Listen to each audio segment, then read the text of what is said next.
Ya, kalau tadi kita sudah mendengar bagaimana kemudian testimoni dari para diaspora yang berada jauh di sana, Andrew. Kita juga melihat ini ada salah satu contoh juga anak muda, seniman, pengusaha muda yang sudah kemudian mencari ilmu jauh-jauh ke luar negeri dan kemudian kembali untuk memberikan karya untuk Indonesia. Tapi hasilnya seperti apa, Mbak Ciki? Oke, jadi mohon izin ya Pak Wamen, punten, salam kenal semuanya, bismillah. Jadi saya mau sedikit sharing ya, dulu tuh saya kerja sebagai animator di Upin Ipin Pak. Dan Upin Ipin alhamdulillah booming ya di Indonesia, alhamdulillah. Jadi memang awalnya saya kuliah di Malaysia karena suka dan cinta banget pada animasi pada masanya. Terus waktu itu sih belum ada tempat kuliah animasi di Indonesia yang mumpuni. Tapi kalau sekarang udah Masya Allah udah banyak banget yang bagus. Dan terus lanjut kerja, kebetulan senior-senior saya yang bikin Upin Ipin tuh dapat funding, dapat grant gitu ya dari pemerintah di sana. Terus hiring lah adik-adik kelasnya, anak-anak kampus dan memang pasar Indonesia tuh selalu menggoda. Jadi saya di hire dan kebetulan memang secara ekosistem pekerjaan pipeline animasi itu udah nyambung karena satu kampus dan akhirnya bikinlah Upin Ipin season awal tuh saya masih ikut. Saya bikin setting and background, animate juga frame by frame dan lain sebagainya. Nah, pada saat itu memang jujur yang bikin saya pulang, jadi saya sekitar 7 tahun ya di sana kuliah dan kerja. Itu alasan pertama saya tuh pengen coba entrepreneurship karena bagaimanapun kalau kita mau mencoba melakukan hal lain dan berwirausaha tuh ada semacam safety net di negara kita sendiri. Yang kedua saya tuh kebayang takut banget orang tua tiba-tiba Allah ambil ketika saya jauh. Walaupun kemarin it happens, tetap shock tapi paling enggak saya tidak menjadi anak yang menyesal gitu. Nah itu yang bikin saya pulang sebenarnya. Tapi sebenarnya kehidupan di luar tuh nyaman dan gimana ya, saya ngerasa waktu itu saya mulai karir sebagai animator ya di Malaysia dari bawah, dari gajinya mungkin nggak seberapa gitu ya, tapi kehidupannya dan segala fasilitas yang negara itu berikan tuh sangat amat nyaman gitu dan kerjanya juga jelas gitu. Saya punya sahabat ya, Sasha Subono, temanku ini cucu dari yang Habibie, sekarang kerja jadi animator, kita sesama animator perempuan ya, di Weta Studio di New Zealand, itu ya lebih memilih berkarir di sana, padahal eyangnya dulu Presiden Indonesia dan lain sebagainya, karena memang lebih jelas gitu ya, buat yang karirnya itu rada niche kayak kita seniman gitu. Kalau sudah betah dan diapresiasi, kenapa akhirnya memutuskan pulang ke Indonesia, Ki? Oke, waktu itu kan aku cerita aku ingin mencoba entrepreneurship, pulang ke Indonesia, sempat bikin animation house, it didn't go well, bangkrut, dan akhirnya ya jadi host Muslim Traveler, bikin brand yang basic ya aktivisme gitu dan lain sebagainya. Dan ya akhirnya ya pulang kita jadi punya agile mentality gitu loh. Karena ada beberapa hal kalau misalnya aku tetap di luar negeri itu nggak bisa aku lakukan. Karena seperti misalnya company tempat aku bekerja, Laskopak Production itu udah bayar working visa aku. Aku kan harus komit, harus waktu aku dedikasi aku serahkan ke mereka gitu.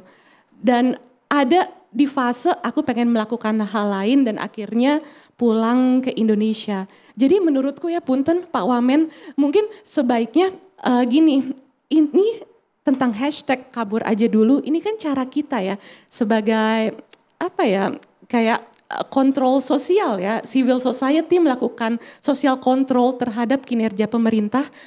Kita mungkin menyuarakan itu karena kita ngelihat ada sesuatu kebijakan yang secara rutin terjadi tidak berpihak terhadap kemudahan kita mencari pekerjaan dan mendapatkan pekerjaan di Indonesia. Karena memang jujur kalau di luar mungkin kapasitas kelas menengah ya yang berhasil bisa menjadi diaspora di luar negeri itu bisa mendapatkan kerjaan yang layak, kayak ada security, bisa melakukan. Tapi kalau nggak salah, koreksi saya kalau tidak tepat. Semuanya kemudian terjamin, tapi gaji itu hampir separuh balik ke negara. karena ada urusan pajak yang kemudian dikembalikan untuk kenyamanan dan sebagainya. Artinya memang kenyamanan hidup di luar negeri itu kerjasama antara pemerintah dan juga rakyat. Kita patuh bayar pajaknya, yang itu kemudian dikembalikan untuk jalan, untuk fasilitas kesehatan dan sebagainya. Artinya memang ada yang sangat indah di luar negeri, tapi itu juga bukan berarti apa istilahnya bahasa Indonesia tidak cuma-cuma, tidak taken for granted. Tapi artinya rakyat juga kemudian mengeluarkan sesuatu seperti tadi yang di Indonesia nggak ada, tanda kutip gitu ya. Kita masih sepadan ya Mbak ya. timbal balik sepadan, artinya di kita kan kita masih menuju nih Aku nggak ngerasa gaji aku dipotong-potong gitu sih. Waktu di Malaysia beneran. Mungkin dalam konteks Malaysia, tapi negara-negara lain itu mereka sudah menerapkan demikian hampir separuh gajinya. Nah artinya sebenarnya kabur aja dulu dalam konteks negara maju. Mohon maaf saya potong tadi. Kalau bicara salah satu negara paling sukses yang warga negaranya keluar negeri dan negaranya tetap maju ada dua. China dan India. Yang keluar negerinya banyak sekali, tapi negaranya juga tidak kemudian menjadi terpuruk. Itu satu. Paham, aku turunan India soalnya. That's good. India itu bahkan gara-gara warganya banyak yang keluar, sepertiga pendapatan negaranya bahkan dari warga negara yang keluar. Artinya kabur aja dulu dalam konteks India, memang mereka kabur aja dulu, tapi kemudian balik. Nah artinya ini satu nafas yang perlu kita juga dorong. Kalau selama itu konteksnya adalah mengibarkan bendera Indonesia, baik di negeri sendiri dengan berdikari, ataupun di luar negeri, tentu kita akan mendukungnya. Karena kapan lagi kita bisa melihat ada orang Indonesia yang menjadi bos di Google misalnya, dan bos itu dimana, membanggakan kan. kalau kemudian tidak benar-benar ada di sana. Nah artinya semangatnya justru menurut hemat saya hari ini lagi jadi tantangan dunia, bukan hanya di Indonesia, di seluruh dunia. Pasca pandemi cari kerja memang susah. Ini kesadaran yang perlu kita bangun bersama. Artinya kita tidak bisa kemudian selalu melihat bahwa rumput tetangga selalu tampak lebih hijau. Ketika kita ada di sana tantangannya juga nggak sederhana. Di Indonesia juga oke, ada yang susah tapi sebenarnya juga punya banyak potensi. Nah yang jadi tantangan kalau benang merah dari semua negara paling tidak dari hasil studi adalah bagaimana kita memantaskan diri kita, mempersiapkan diri kita untuk bisa bekerja baik itu di dalam maupun di luar negeri. Nah ini yang sekarang jadi tantangan seluruh dunia. Artinya bicara anak muda bukan hanya Indonesia. Silahkan riset, silahkan tanya bagaimana susahnya hidup di negara-negara yang kita kenal dalam pikiran kita lewat film dan sebagainya, negara-negara paling maju hari ini. Nah ini yang menurut hemat saya, satu hashtag ini penting sebagai bentuk mungkin ada kegelisahan untuk kemudian diperhatikan, tapi kita juga sebenarnya mendukung karena artinya kabur aja dulu, go ahead.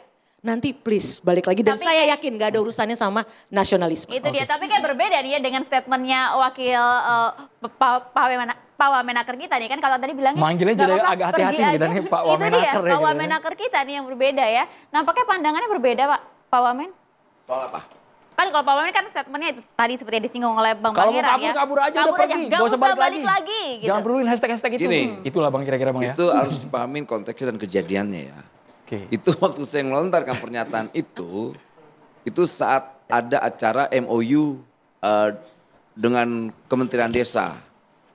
Nah dalam MOU itu banyak sekali poin-poin yang akan kita lakukan. Bentuk kerjasama misalnya melawan praktek percaloan ketenaga kerja di wilayah-wilayah industri. Kedua, bagaimana mengatasi preman-preman atau LSM-LSM ini atau ormas-ormas ini yang kerjanya selalu meres. Itu. Jadi setelah kejadian MOU itu kita jalan keluar ngobrol, ada satu orang dia bertanya ke saya. Biasanya kalau kawan-kawan media, dia akan buka identitasnya dulu kemudian baru dia bertanya. Pak, saya dari media A. Gitu. Nah ini nggak ada, dia kejar terus. Saya bilang ini apa? Tadi saya pikir humasnya Kementerian Desa. Tapi statement itu udah terlanjur keluar tuh Bang ya? Ya nggak apa-apa lah. Nah, saya bertanggung jawab terhadap pernyataan saya. Karena pas dijelaskan oleh Ainun Najib, diaspora kita di Singapura, dia bilang hashtag itu sebetulnya memotivasi semangat kita untuk pergi keluar dan balik lagi. Kita kerja di sana, kemudian menggali ilmu, mencari apa yang bisa kita lakukan buat bangsa kita. Nah itu kan mantap. Dan negara tidak pernah membatasi itu. Negara tidak pernah membatasi itu. Nah ramenya hashtag ini terkesan di publik nih, maaf ya, terkesan di publik ini ada semacam yang diramaikan kesannya adalah pesimisme. Gitu loh. Kesan pesimisme itu yang akhirnya lihat, loh berapa juta orang anak muda yang pergi keluar tidak pernah buat hashtag tuh. Mereka pergi-pergi aja. Gitu loh. Kemudian yang kita tidak mau. Mereka buat hashtag Bang, sampai akhirnya mereka buat hashtag. Lah nggak tahu kenapa dibuat hashtag. Motivasinya apa sih nggak tahu. Gitu loh. Nah gini, jangan sampai nanti kawan-kawan yang pergi keluar sana semangatnya pergi gitu ya. Pas nggak mampu pulang, bikin video tuh. Pak, pemerintah tolong kami Pak, kami nggak bisa pulang Pak. Banyak penanganan itu. Nah kebetulan ini, kementerian ini yang tahu nih, kejadian-kejadian. Ada berapa puluh ribu ini tenaga kerja kita yang terjaring mafia-mafia tenaga kerja. Ini tahu, punya datanya nih. Maksudnya yang ilegal gitu Bang ya? Legal. Masuk, antas ke perangkap mereka. Ikut menjadi operator judi online. Antas ikut menjadi scamming. Operator scamming tuh. Jadi saya bilang, negara ini kan selalu untuk menjaga warga negaranya. Dan kita ini sedang membangun bagaimana lapangan pekerjaan itu ada dengan jaminan yang bisa diintervensi negara. Nah problemnya, loh didukung dong. Kita ini baru berapa bulan memerintah. Tadi apa yang disampaikan Bunda Kola itu benar sekali. Apa yang disampaikan saudara kita itu benar sekali. Ada rezim yang menurut saya itu merusak sekali. Terkait apa? Pembatasan umur kerja. Tahu saya ngapain kalau orang masih punya keinginan kerja, kemauan kerja. Biarin dong bekerja. Nah tugas kita negara, tugas kita pemerintahan Prabowo Gibran adalah melawan hal-hal yang kiranya merugikan rakyat. Nah kita hari ini hadir, negara ini hadir tengah rakyat. Contoh sederhana, kawan-kawan driver ojek online. Mereka berjuang kemarin soal terkait THR-nya. Kita perjuangkan. Tidak ada sejarahnya pejabat di Republik ini berani speak up untuk bicara tentang apa keadaannya kawan-kawan ojek online. Kita tuh berani. Tapi nasib seperti misalnya Pak Nesar, kemudian Mas Raki. S2 gaji baru 3 juta Bang, jauh sekali dari UMR. Nah itu yang kita kritik. Kenapa kok negara membiarkan hal ini? Nah itu tugasnya, mengkritik itu benar. Jangan lari dari gelanggang pertarungan. Biar apa? Kita dianggap pejuang, bukan pecundang lari. Gitu loh, ini yang kita butuhkan. Nah, saya berapa tahun? Kalau kita mau ikutin hashtag yang hashtag kabur-kabur dulu, saya udah lari dulu. Rezim Soeharto, rezim Orde Baru lebih ganas dibanding rezim-rezim yang lain. Ini ada keterbukaan, tidak ada kerusuhan, tidak dibom-bomin wilayahnya. Ngapain kabur? Tapi kalau dari Abang solusinya seperti apa Bang? Apa solusi apanya? Solusi agar mereka sejahtera, mereka mudah dapat kerja. Nah inilah tugas kita negara menyediakan lapangan pekerjaan untuk mereka. Makanya Pak Prabowo selalu menyampaikan kita punya anggaran nanti kita akan investasikan buat lapangan pekerjaan. Nah, sudah dukung dong. Gitu. Ini kerjasama sih semua lembaga kementerian sudah bikin kesepakatan terkait apa lapangan pekerjaan. Kementerian ini ada nggak kawan-kawan bisa dikasih kerjaan? Kan bukan di Kementerian Tenaga Kerja aja, di semua lembaga kementerian. Dan kerjasama ini sudah akan kita lakukan dan tinggal tunggu waktu, sabar, gitu sabar, gitu. Kita sedang melakukan hal yang terbaik lah, apalagi Pak Prabowo menyampaikan berkali-kali, saya tidak mau sebelum saya meninggal atau saya dipanggil Tuhan, saya mau ngelihat rakyat saya ini sejahtera. Tapi sampai kapan Pak Yusuf ini kita harus sabar ya Pak? Ya, saya komentari ini ya. Saya rasa tadi yang disampaikan kegelisahan masyarakat itu hal yang wajar ya. Sinisme publik itu terjadi kapanpun dan sebaiknya kita respon dengan bijak. Ini Bung Noel ini teman saya, teman lama, tapi sebagai wamen saya mesti kritik juga. Dalam arti begini. Aura aktivisnya masih besar banget tadi ya Pak ya? Iya, artinya gini, di Indonesia ini sayangnya rakyat itu disibukkan menafsirkan apa maunya elit itu. Kan mestinya sebaliknya, elit yang berpikir keras untuk menangkap denyut aspirasi rakyat seperti yang tadi disampaikan teman-teman.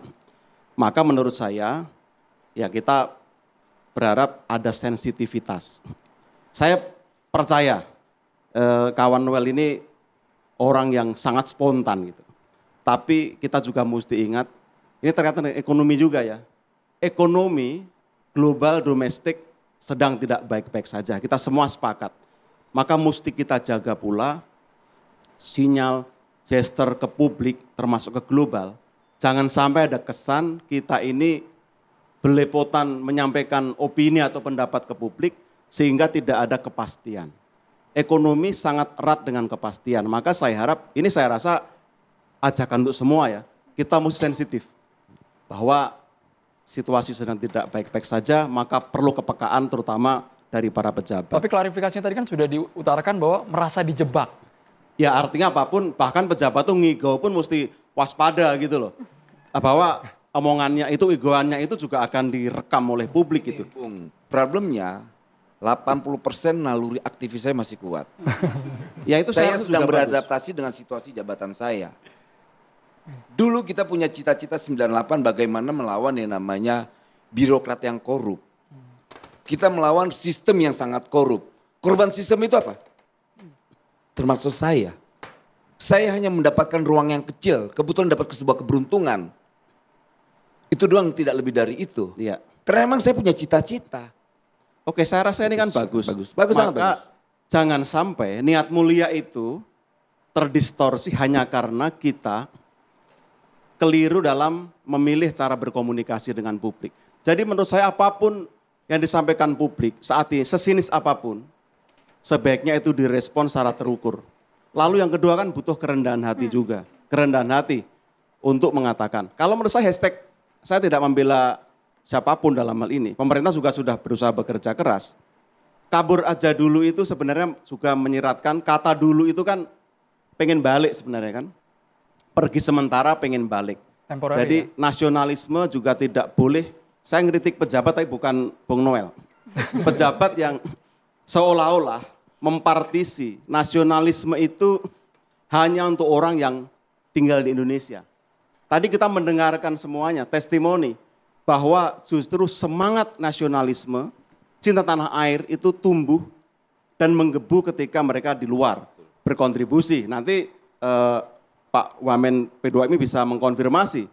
Pekerja migran itu kontribusinya 227 triliun. Terbesar kedua setelah migas. Artinya ini kan besar sekali. Jadi mesti kita letakkan dalam konteks ini hak warga negara. Negara bisa memfasilitasi, tapi juga ini dorongan. Bagi saya ini Wamen Noel dan Wamen Zulfikar, ini PR komunikasi pemerintah. Di tengah semua simpang siur, isu yang bertubi-tubi banyak sekali, kita akui global domestik sedang turbulence, maka perlu informasi yang jernih yang disampaikan ke publik. Kemarin kan efisiensi ini bagus spiritnya. Ingin mengefisienkan belanja yang sifatnya lemak-lemak tidak baik, agar dipakai untuk otot supaya lebih kuat. Tapi yang tersampaikan ke publik karena tidak ada prolog, seolah-olah belanja pendidikan dipotong, belanja kesehatan dipotong, bahkan penjaga palang pintu kereta saja juga di PHK gitu kan. Itu yang muncul ke publik, karena tidak ada prolog. Maka setelah diklarifikasi, dijernihkan, ternyata bisa clear. Komunikasi, jadi kuncinya di sana Ini ya? kunci di komunikasi. Maka dari sisi ekonomi, menurut saya, signaling itu penting, gesture itu penting. Jangan sampai kesemerawutan ini dibiarkan, lalu yang terjadi publik, investor global menilai kita ini ada ketidakpastian. Bisa sefatal itu efeknya Mas Justinus, sesaat lagi ditanggapi. Kita harus jeda hanya di catatan demokrasi pemirsa.